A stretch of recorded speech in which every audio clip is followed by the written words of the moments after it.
अहम ख़बर सां त पीपी चेयरमैन बिलावल भुट्टो ज़रदारी वॾे वज़ीर सैयद मुराद अली शाह सां गॾु तमाचाणी ॻोठ पहुतो। पीपी चेयरमैन पारां बोर्ड मुतासिरनि लाइ सिंध पीपल्स हाउसिंग तहत ठहंदड़ घरनि जो दौरो कयो।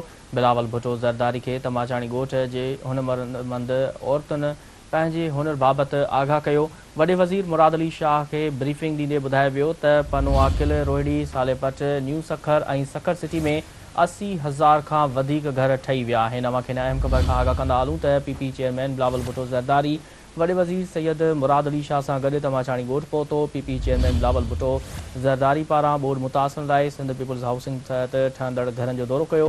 बिलावल भुट्टो ज़रदारी खे तमाचाणी ॻोठ जे हुनरमंद औरतुनि पंहिंजे हुनर बाबति आगाह कयो। वॾे वज़ीर मुराद अली शाह खे ब्रीफिंग ॾींदे ॿुधायो वियो त पनो आकिल, रोहिड़ी, सालेपट, न्यू सखर ऐं सखर सिटी में 80,000 खां वधीक घर ठही विया आहिनि। अवां खे अहम ख़बर खां आगाह कंदा हलूं त पीपी चेयरमैन बिलावल भुट्टो ज़रदारी वॾे वज़ीर मुराद अली शाह सां गॾु तमाचाणी ॻोठ पहुतो।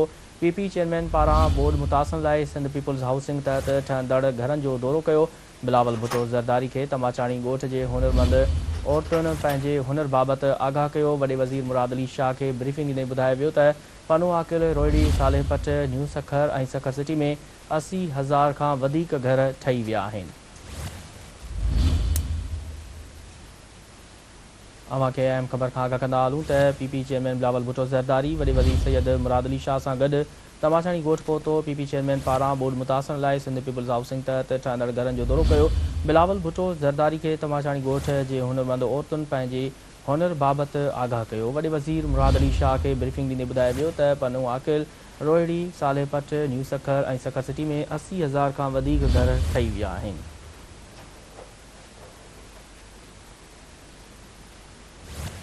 अहम ख़बर खां अवां खे आगाह कंदा हलूं त पीपी चेयरमैन बिलावल भुट्टो ज़रदारी वॾे वज़ीर सैयद मुराद अली शाह सां गॾु तमाचाणी ॻोठ पहुतो। पीपी चेयरमैन पारां बोर्ड मुतासिरनि लाइ सिंध पीपल्स हाउसिंग तहत ठहंदड़ घरनि जो दौरो कयो। बिलावल भुट्टो ज़रदारी खे तमाचाणी ॻोठ जे हुनरमंद औरतुनि पंहिंजे हुनर बाबति आगाह कयो। वॾे वज़ीर मुराद अली शाह खे ब्रीफिंग ॾींदे ॿुधायो वियो त पनो आकिल, रोहिड़ी, सालेपट, न्यू सखर ऐं सखर सिटी में 80,000 खां वधीक घर ठही विया आहिनि।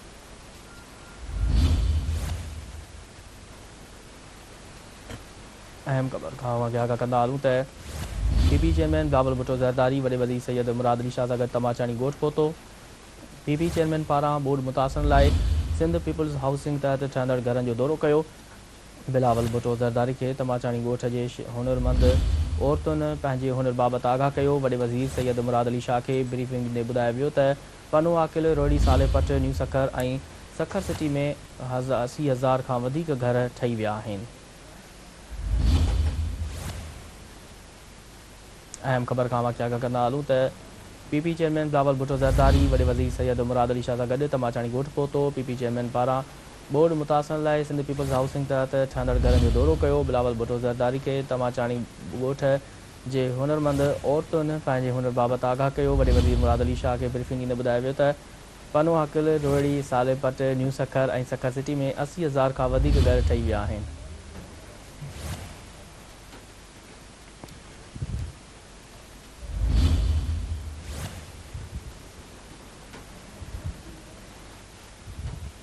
अहम ख़बर खां अवां खे आगाह कंदा हलूं त पीपी चेयरमैन बिलावल भुट्टो ज़रदारी वॾे वज़ीर सैयद मुराद अली शाह सां गॾु तमाचाणी ॻोठ पहुतो। पीपी चेयरमैन पारां बोर्ड मुतासिरनि लाइ सिंध पीपल्स हाउसिंग तहत ठहंदड़ घरनि जो दौरो कयो। वधीक तफ़सील मालूम कंदासीं। टेलीफोन ते मौजूदु आहे कराची खां सिंध टीवी न्यूज़ जो chief reporter Fayaz Qureshi.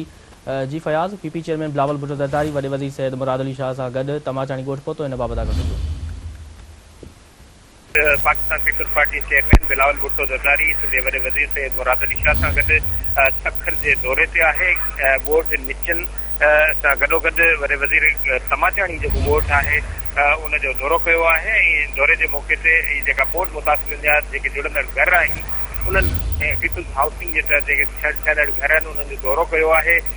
Chairman Bilawal Bhutto किसाननि सां मुलाक़ात बि कई ऐं जेको मिस्त्रियुनि जो जेको ग्रुप आहे, राज मिस्त्री जो ग्रुप, उहो ॻोठ अली पहाड़ उनजे कारीगरनि सां बि जेको तहरी कई ऐं संदसि इहो चवणो हुयो त असां पहिरीं जेके घर जेके तयारु कंदासीं उन में पंहिंजो पाण खे उनमें जेके मज़दूर जेके आहिनि उन्हनि खे न सिर्फ़ु उन में शामिल कयो वियो आहे बल्कि ॻोठ हली वहण जा जेके कारीगर आहिनि उन्हनि जो चवणु हुयो त उहो पाण बि जेके पंहिंजा ॻोठ तामीर करे रहिया आहिनि ऐं मुख़्तलिफ़ जेके ॻोठनि जो कमु थिए थो उन में उहो मज़दूरी कनि था।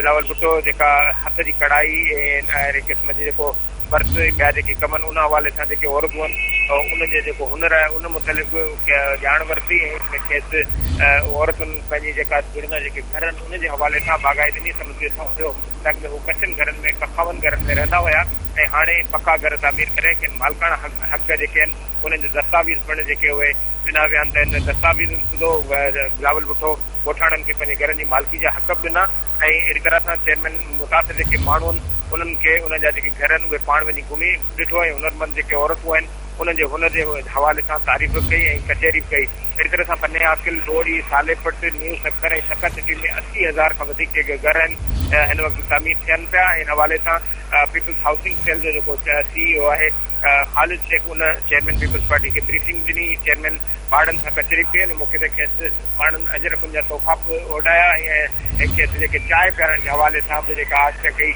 जीअं त पीपल्स पार्टी चेयरमैन